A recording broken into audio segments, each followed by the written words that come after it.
Ox Cart Man by Donald Hall, pictures by Barbara Cooney.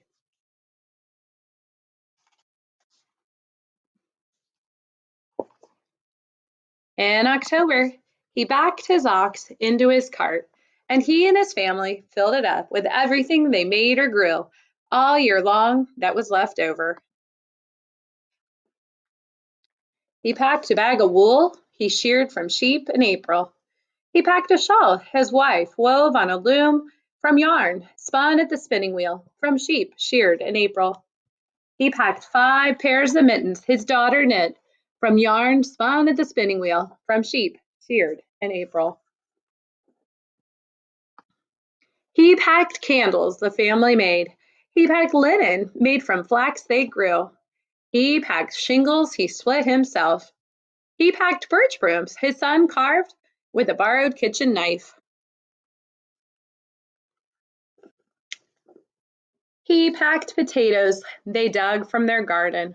But first, he counted out potatoes enough to eat all winter and potatoes for seed next spring. He packed a barrel of apples, honey and honeycombs, turnips and cabbages, a wooden box of maple sugar from the maples they tapped in March, when they boiled and boiled and boiled the sap away. He packed a bag of goose feathers that his children collected from the barnyard geese. When his cart was full, he waved goodbye to his wife, his daughter, and his son, and he walked at his ox's head 10 days, over hills, through valleys, by streams, past farms and villages, until he came to Portsmouth and Portsmouth Market.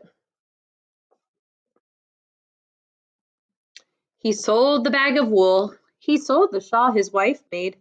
He sold 5 pairs of mittens. He sold candles and shingles. He sold birch brooms. He sold potatoes. He sold apples. He sold honey and honeycombs, turnips and cabbages. He sold maple sugar. He sold a bag of goose feathers. Then he sold the wooden box he carried the maple sugar in. Then he sold the barrel he carried the apples in. Then he sold the bag he carried the potatoes in. Then he sold his ox cart. Then he sold his ox and kissed him goodbye on his nose.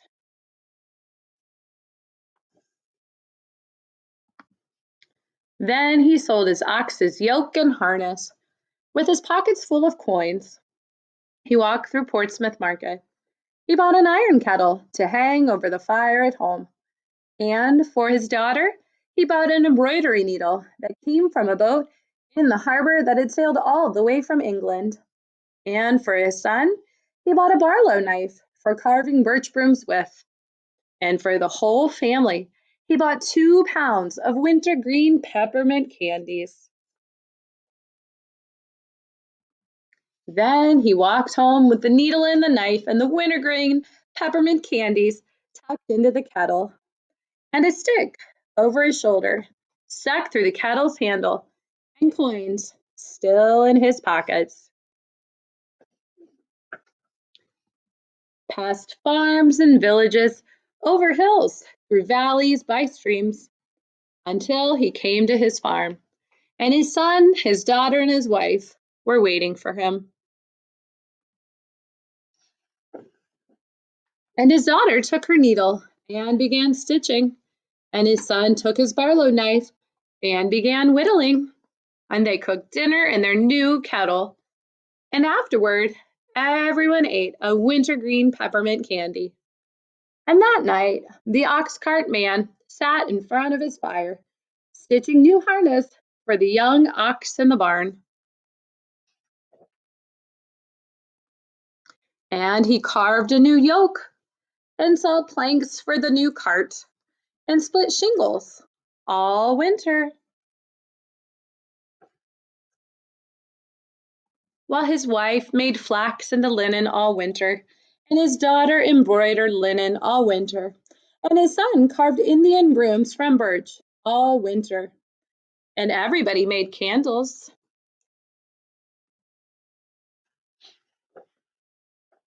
And in March, they tapped the sugar maple trees and boiled the sap down. And in April, they sheared the sheep, spun yarn, and wove and knitted.